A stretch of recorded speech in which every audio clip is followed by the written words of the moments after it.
자, 오늘은 그 사무엘서를 공부하도록 하겠습니다. 이게 사무엘서에는 그 사무엘에 관한 이야기, 사울 왕에 관한 이야기가 나오지만 그 중심에는 그 다윗이 있습니다. 근데 제목을 그 사무엘서라고 잡은 것은 그 사무엘은 그 이스라엘의 초대 왕인 사울과 그 다음 왕인 다윗을 기름 부어서 그 세운 그 이스라엘의 이스라엘이 그 왕정 국가의 기본적인 틀을 그 확립한 사람이 사울입니다. 그래서 제목을 왕정 국가의 틀을 확립한 사람이 사무엘입니다. 그래서 이 책의 제목을 사무엘서다 그렇게 잡았다고 보면 될 것 같습니다. 사무엘은 그 사사들이 다스리는 그 사사 시대와 이제 왕이 세워지고 왕들이 다스리는 그 왕정 시대를 연결시켜주는 그 역할을 한 게 사무엘입니다. 그리고 이 사무엘서는 그 이스라엘이 그 신정국가, 신정국가라는 것은 하나님이 왕이 되시고 하나님이 세우신 그 사사들을 통해서 그 나라를 다스리시는 그게 신정국가라는 거죠. 그 신정국가에서 그 왕정국가, 이제 사람이라는 왕이 세워지고 그 왕에 의해서 나라가 다스려지는 그 왕정국가로 넘어가는 그 과도기적인 그 상황을, 그 내용을 기록하고 있는 것이 이 사무엘서입니다. 그러나 여기에 보면은 사무엘에 관한 이야기, 사울에 관한 이야기, 다윗에 관한 이야기가 나오지만 이들을 선택하고 이들을 세우고 또 이들을 내리고 이들을 버리는 그 모든 그 주권은 하나님이시다라는 것을 볼 수 있습니다. 이러한 관점에서 이 책을 보아야 될 것입니다. 이 사무엘서의 이 내용을 이제 보면은 하나님은 이스라엘을 선택한 이유가 있어요. 출애굽기 19장 5절 6절에 보면은 우리 같이 한번 보도록 하겠습니다. 출애굽기 19장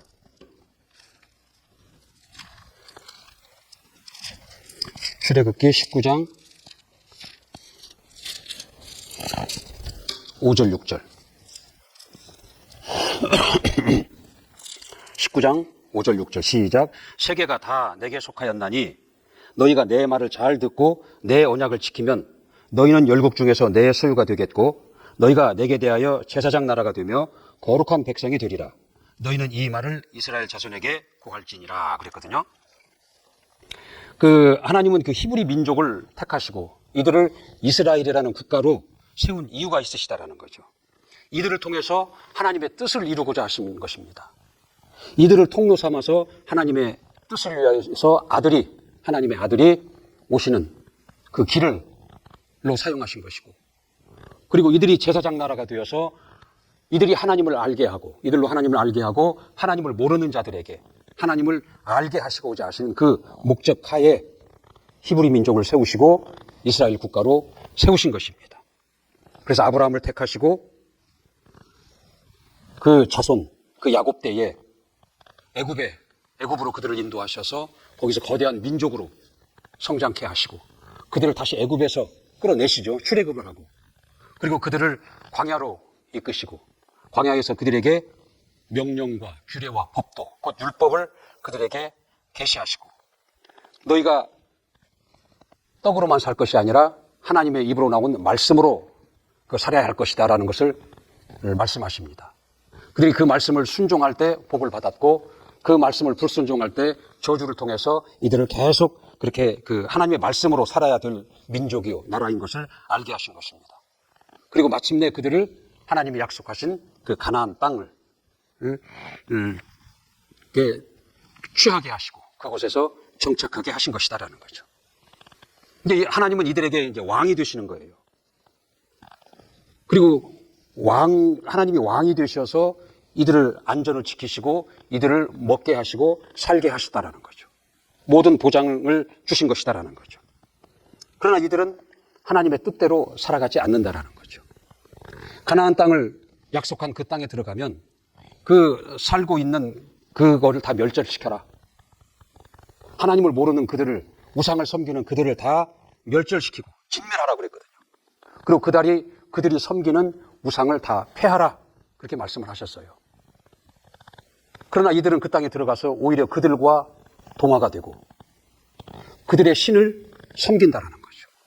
그리고 도덕적인 타락을 합니다. 심지어 그 하나님의 세운 사사까지도 타락을 합니다. 입산이라는 사사가 있는데 그 입산의 사사는 아들이 30명, 그리고 딸이 30명이라는 거예요. 그리고 이방 며느리를 30명을 봅니다. 그러니까 이방 여자가 입산의 아들과 결혼을 해서 며느리로 맞이하는데 그들이 올 때 그냥 오지 않는다라는 거죠. 그들이 친정 나라에서 섬겼던 그 신들을 가지고 들어오는 거예요. 그래서 와서 그 신을 자기 남편도 섬기게 하고 주변 이스라엘 사람들에게도 섬기게 한다는 거죠. 저 타락하게 만든 거예요, 이스라엘을. 그래서 하나님은 이제 그 나시린을 이제 그 세우는 거죠. 그게 누구예요? 삼손이라는 나시린이죠. 이게 나시린이라는 건 뭐냐면 이미 잉태 중에 구별시키는 겁니다. 소원을 하는 겁니다. 하나님의 종으로서 드리겠다. 소원을 하고 태어나서 양육하고 사는 그 모든 과정에 나시린의 법을 지키게 하는 거예요. 일반 사람들과 구별된 교육을, 양육을 한다라는 거죠. 그게 나시린이거든요. 그래서 하나님은 그 삼손이라는 나시린을 그렇게 세웠는데 그마저도 타락을 합니다. 그래서 하나님은 또 다른 그 나시린을 기르시는데 그게 누구냐 하면 오늘 그 얘기하는 사무엘입니다.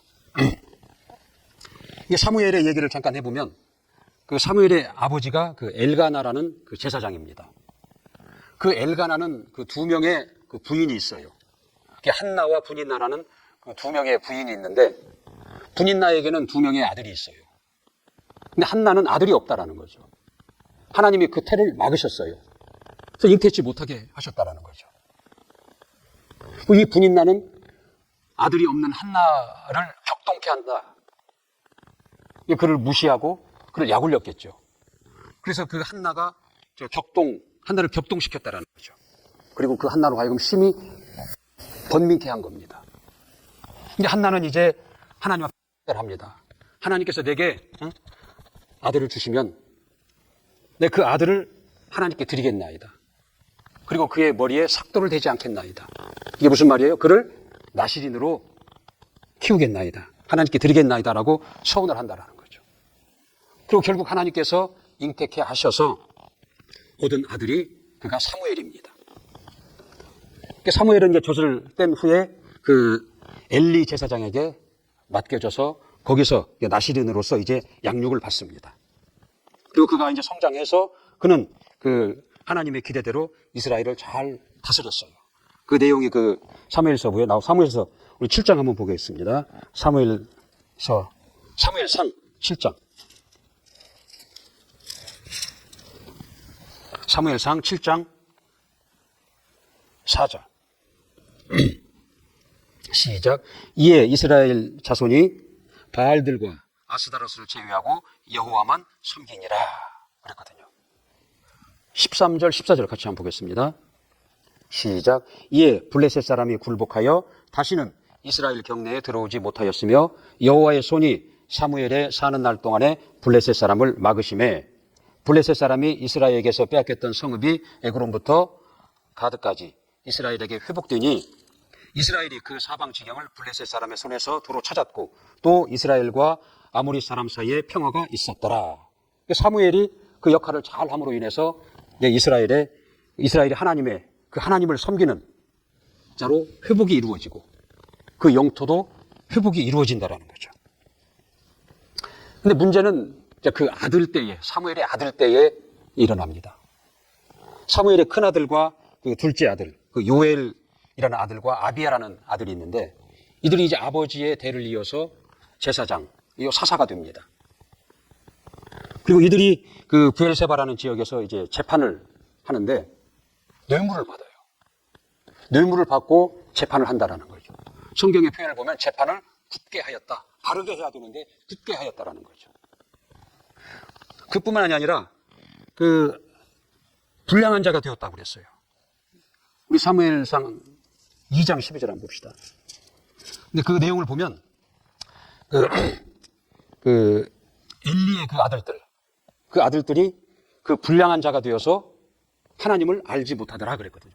이 그들이 불량한 자가 된 것은 뭐냐면 하나님을 알지 못해서 그렇다라는 거죠. 그러니까 오늘날 우리 자신이나 우리 그 자식들에게 그 최고의 교육은 뭐냐면 하나님을 알게 하는 것입니다. 그러니까 하나님의 선하심을 알게 하고 하나님의 그 사랑을, 그 은혜를 알게 하고 하나님의 크심과 하나님의 높으심과 하나님의 그 능하심을 알게 해야 된다는 거죠.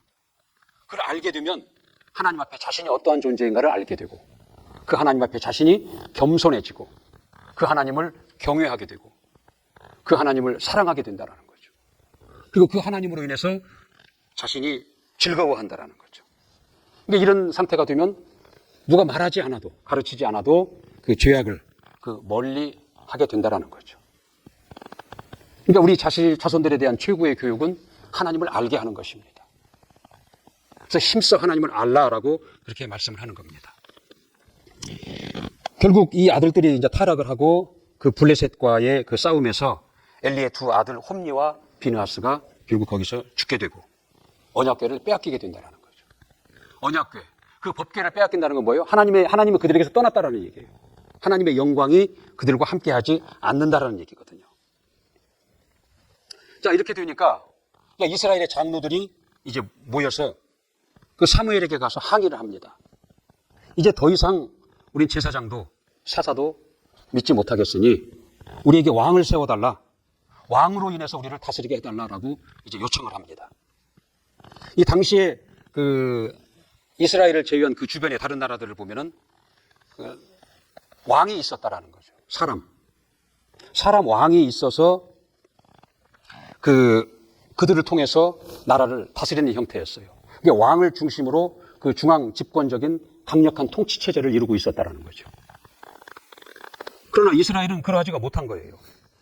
보이지 않는 하나님이 왕이셨고 하나님이 세우신 사사를 통해서 그들을 말씀으로 권면하고 그들에게 분쟁이 생길 때 그 사사를 통해서 그걸 재판을 하도록 하시는 이러한 체제였다라는 거죠. 그러니까 나라에 위협이 생기면 그 이방 주변의 나라들은 그 강력한 왕권을 중심으로 나라가 하나로 결집을 해서 전쟁을 해서 큰 힘을 내고 전쟁에서 승리를 하는데 이스라엘은 이 사사라는 그 지도자는 그런 역할이 아니거든요.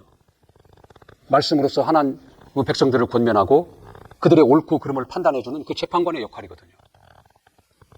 그러다 보니까 그들의 그 국가 형태는 뭐냐면 그 좀 단결이 좀 느슨해진 그런 민족 공동체적인 그러한 형태였다라는 거죠. 그러니까 그들은 그 이방 나라가 그 부러웠던 거예요. 그래서 우리에게도 왕을 세워달라. 그렇게 얘기를 한 겁니다.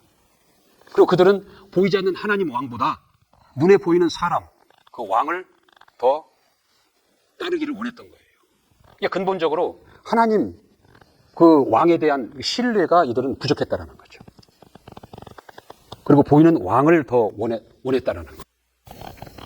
이게 왕의 역할이라는 건 뭐냐면, 왕의 책무는 뭐냐면 그 백성들로 하여금 안전을 지켜주는 겁니다. 외세의 침입으로부터 그들을 지켜주고 그들이 배부르고 등 따숩게 살도록 하는 것이 왕의 그 책무입니다. 하나님은 그 이스라엘의 왕으로서 그 모세와 그 여호수아라는 그 사사를 세우시고 그들을 통해서 애굽에서 그들을 끌어내시고 이제 광야로 인도하시고 그 광야에서도 그들을 먹게 하시고 마시게 하시고 발이 부르지 아니하고 의복이 헤어지지 않게 하셨어요. 그리고 그 여호수아라는 그 사사를 통해서 그 전쟁을 승리케 하셔서 이 가나안 땅에 정착해 하셨거든요. 이게 이스라엘의 왕 하나님이셨다라는 거죠. 하나님은 그 왕으로서 이스라엘로 하여금 평안케 하고 그들을 그들의 삶을 안전케 하는 그 방법으로 율법을 주신 거예요. 말씀을 주셨다라는 거죠. 그래서 그 말씀을 순종할 때 그 모든 것을 보장을 받았어요. 하나님 왕으로부터 보장을 받았다라는 거죠. 이게 하나님의 방법이었어요. 이스라엘을 다스리는 하나님의 방법이고 다시는 하나님의 방법이었다라는 거죠. 그러나 그들이 그 말씀을 했을 때, 불순종했을 때는 저주가 그들에게 임했다라는 거죠. 그러나 이들은 자기들이 하나님의 말씀을 벗어남, 자기들의 잘못을 인정하기보다는 왕 탓을 한 거예요. 우리에게는 보이는 왕이 없다. 강력한 통치를 구심점이 되는 왕이 없다. 그래서 우리는 약해서 전쟁을 하면 우리는 진다. 왕 탓을 하고 있다는 거죠. 그래서 왕을 세워줘서 우리도 그 왕을 중심으로 강력한 그 왕권 아래서 모두가 그 힘을 모아서 전쟁에서 이길 수 있도록 해달라. 그렇게 요청을 한 겁니다. 그냥 하도 그들이 요청을 하니까 사무엘이 하나님께 기도합니다. 이들이 왕을 달라고 합니다. 어떻게 할까요? 하나님께서 왕을 세워라. 그렇게 말씀을 하십니다. 우리 사무엘상 8장 한번 볼게요.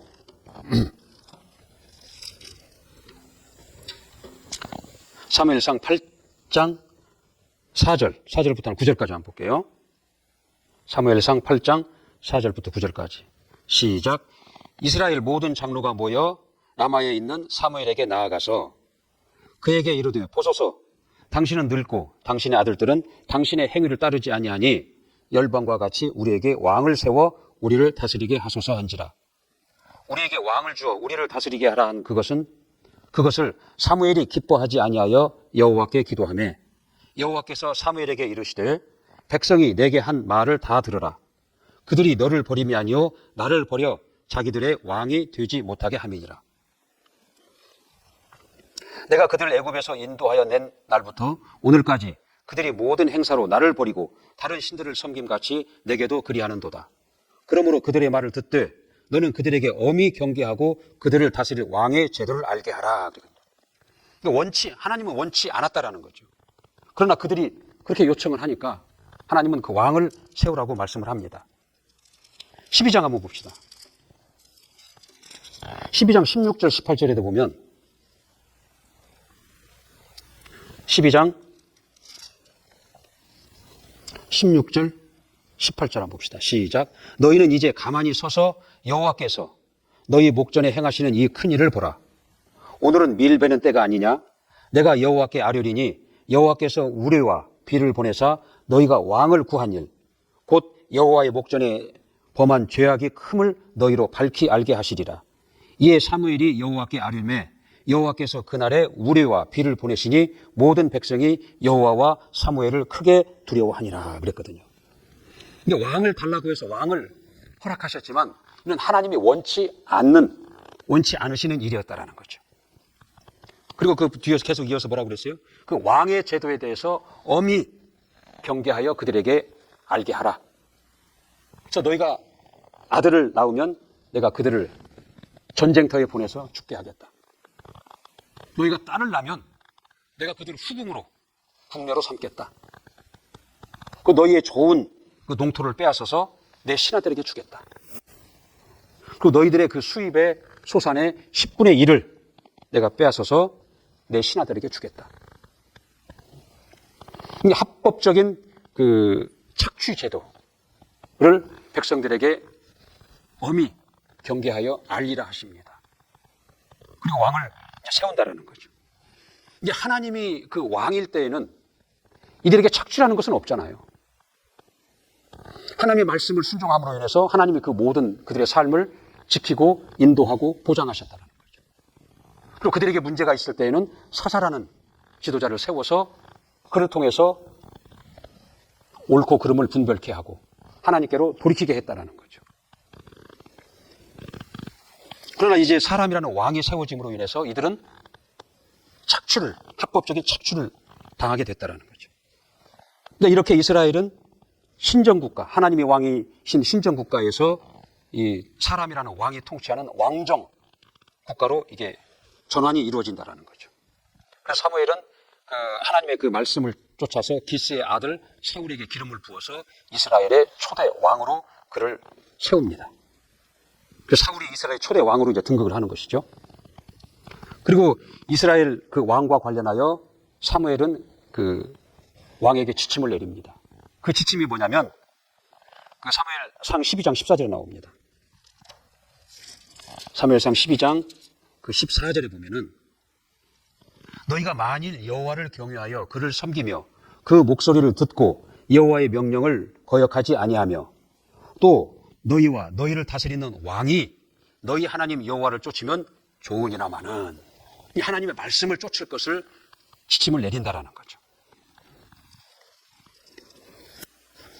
이렇게 해서 이제 사울이 이스라엘의 초대 왕으로 이제 세워집니다. 근데 사울은 크게 세 가지를 실수를 하는 거예요. 범죄를 한다라는 거죠. 그 첫 번째 실수가 뭐예요? 자신의 영역을 벗어난다라는 거죠. 그 제사장의 영역을 침범합니다. 객관적으로 보면, 여기서 보면, 이 사람의 그 합리적인 시선으로 본다면, 사무엘의 잘못이 아니에요. 이게 사무엘 제사장이 약속한 그 이레가 지났는데도 오지 않는 거예요. 그리고 이 백성들은 그 블레셋의 그 위협에, 그 위세에 눌린 거예요. 눌려서 하나씩 둘씩 이제 도망가기 시작한다라는 거죠. 그러니까 사울은 이제 더 이상 기다리지 못하고 제물을 가져와라. 그리고 제사장이 해야 할 일을 자기가 합니다. 제사를 자기가 드린다라는 거죠. 이는 어찌 보면 사람의 상식과 그 사람의 합리적인 사고로 보면 그 맞는 것이다라는 거죠. 그러나 하나님이 그 정하신 그 왕의 영역이 있고 제사장의 영역이 있다라는 거죠. 근데 사울은 그 왕의 영역을 뛰어넘어 제사장의 영역을 침범한 것이다라는 거죠. 이게 하나님의 말씀을 벗어난 거예요. 그 시편 104편 그 9절에 보면 이런 말이 나옵니다. 주께서 물의 경계를 정하시니 그 물이 경계를 넘지 못하게 하였더라 그랬거든요. 우리가 바닷물을 보면은 그 경계가 있다라는 거죠. 그 경계를 넘지 않아요. 하나님께서 그렇게 하셨다라는 거예요. 이건 이거 하나의 비유거든요.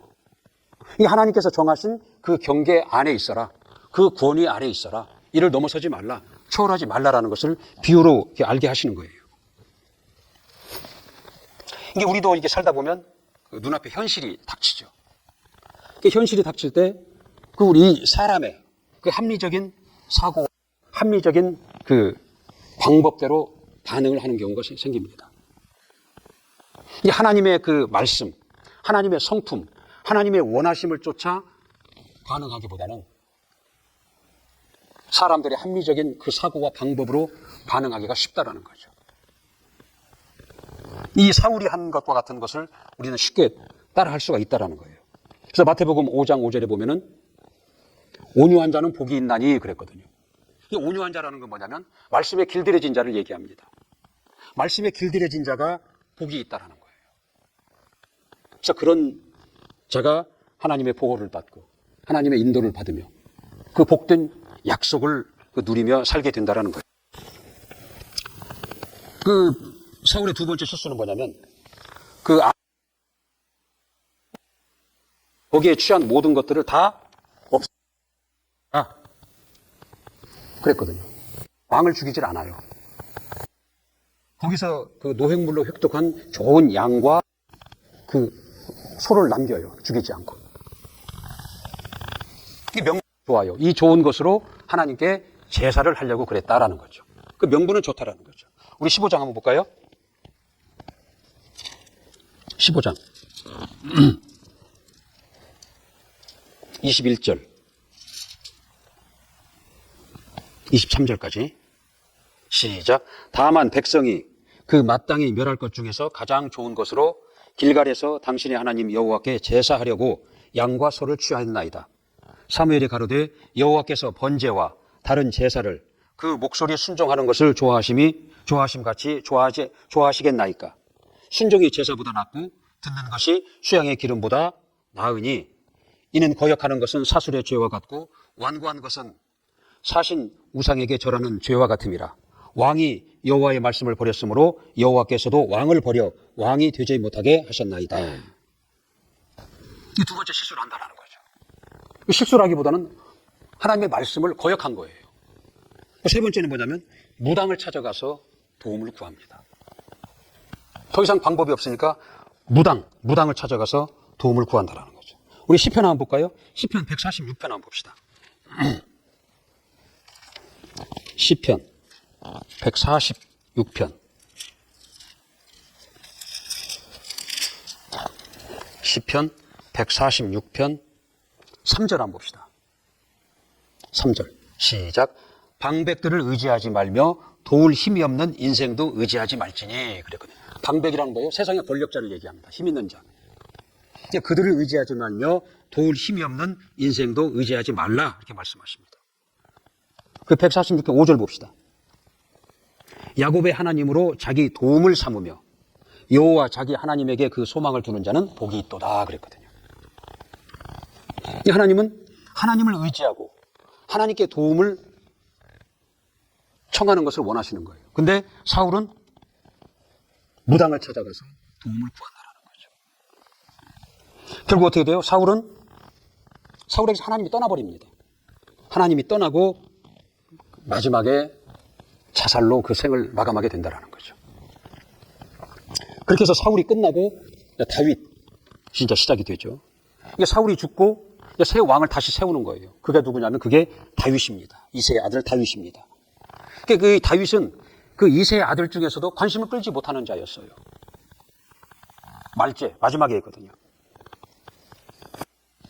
근데 하나님은 그의 외모를 보지 아니하시고 그 중심을 보시고 그 사무엘을 택해서 그 다윗을 택해서 사무엘로 하여금 그에게 기름을 붓도록 하셨다라는 거죠.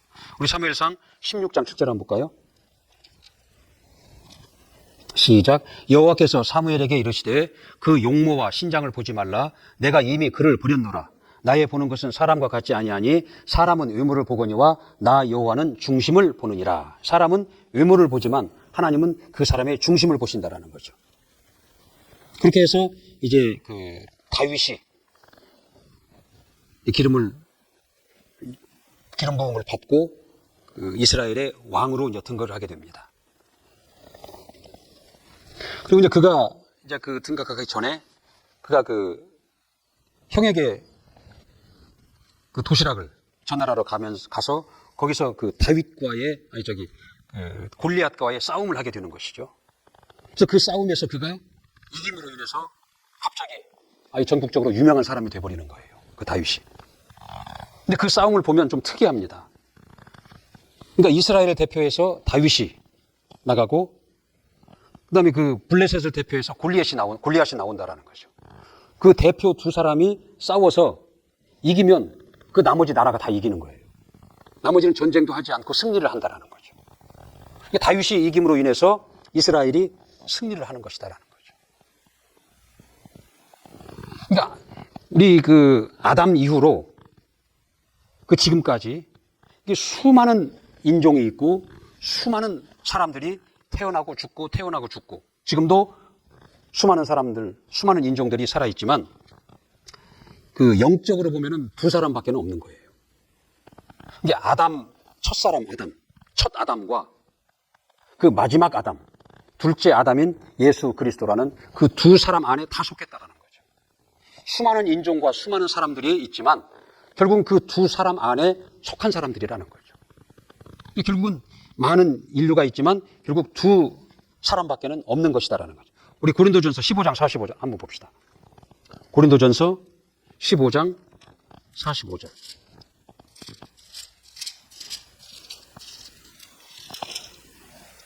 고린도전서 15장 45절.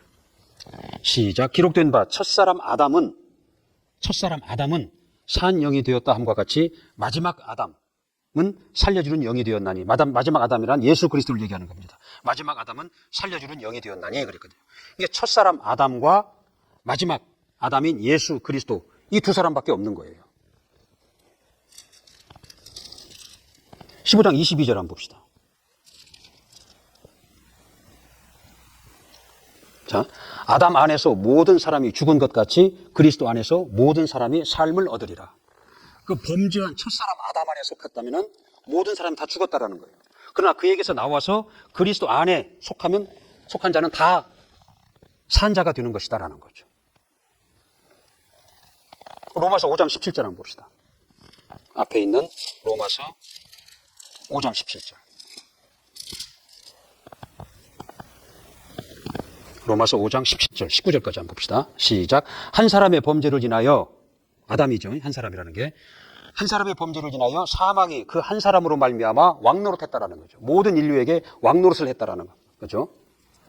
더욱 은혜와 의의 선물을 넘치게 받는 자들이 한 분 예수 그리스도로 말미암아 생명 안에서 왕노릇하리라.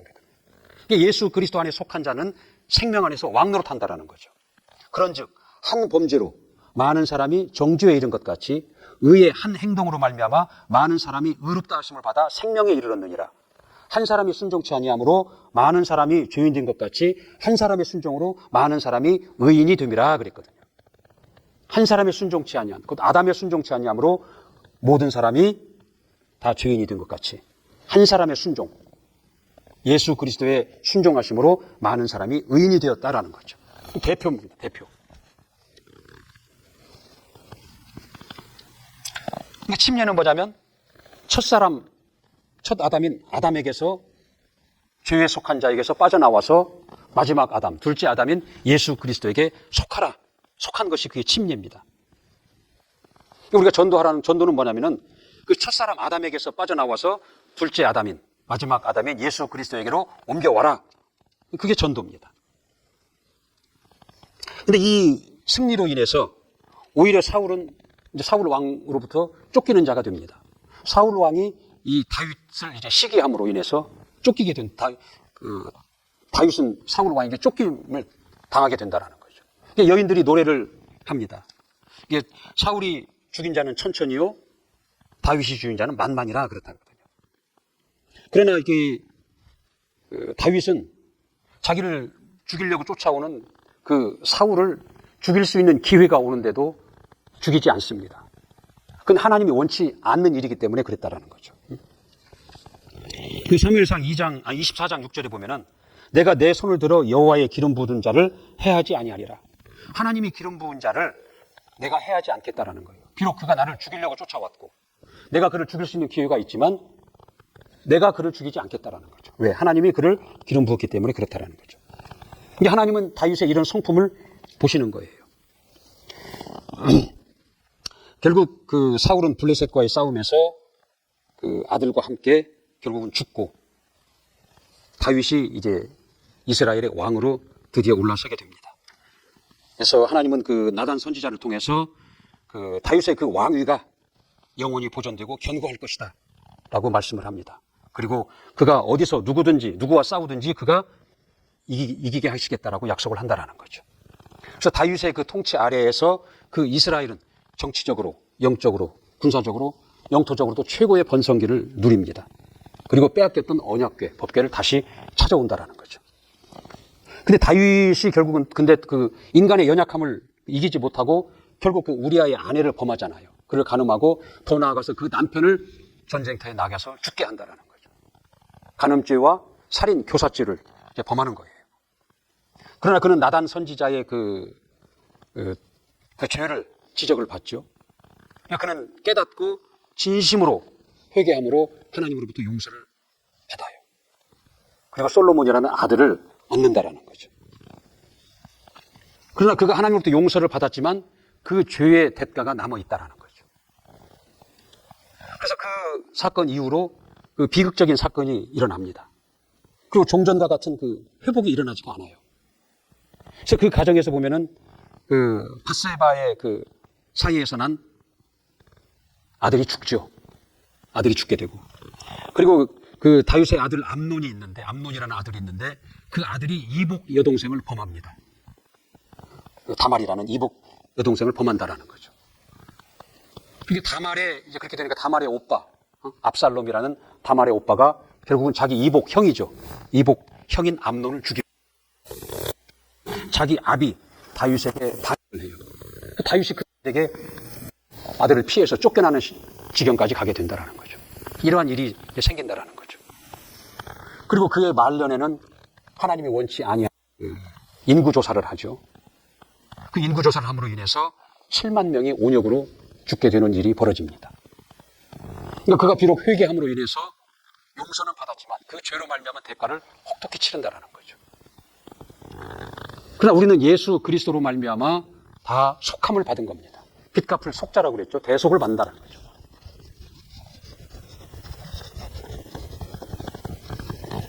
근데 우리가 빚갚을 속이라고 그랬죠. 우리가 그 죄인으로서 그 죄값을 우리가 다 받아야 되는데 예수 그리스도께서 대신 속해줬다라는, 갚아주셨다라는 거죠. 그러므로 인해서 우리는 더 이상 그 죄값을 갚지 않아도 되는 것입니다. 그가 대속하셨기 때문에.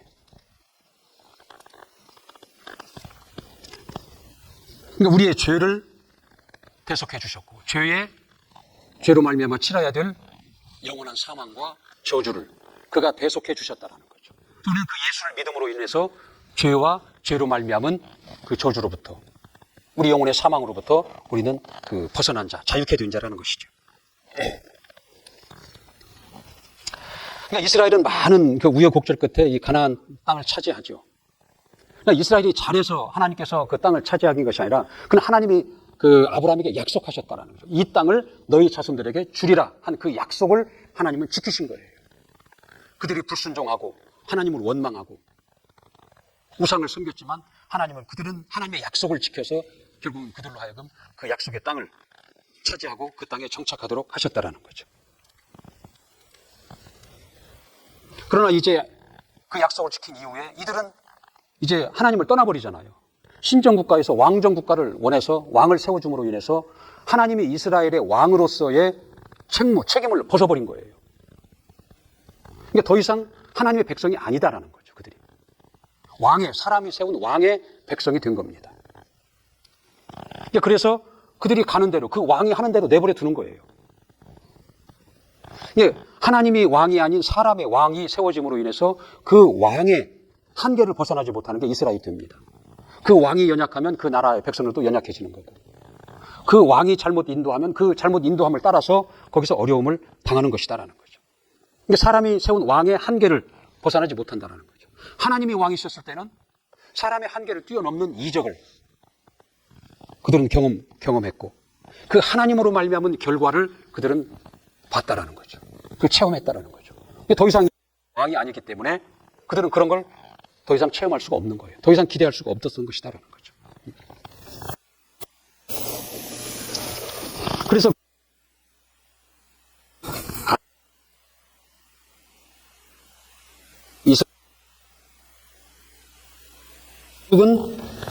북유다는 아수르에게 망하고 남유다는 바벨론에 망해버린다라는 거죠.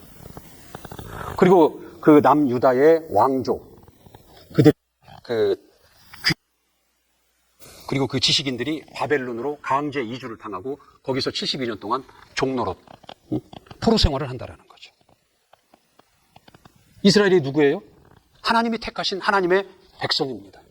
그러나 그들이 하나님을 버림으로 인해서 이와 같은 결과가 그들에게 온 것이다라는 거죠. 하나님은 인격이세요. 그러니까 우리가 하나님을 멀리하면 하나님도 멀리 하시는 거예요. 내버려 두시는 거예요.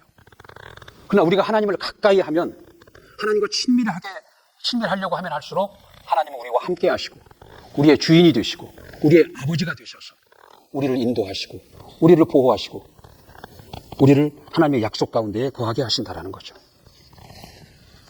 그러니까 하나님을 멀리하면 하나님이 그를 저주한다라는 것이 아니라 그 본인이 택한 그 길에서 그 열매를 본인이 먹고 그 열매의 결국은 그 열매의 삶을 누리면서 사는 것이 된다는 거죠.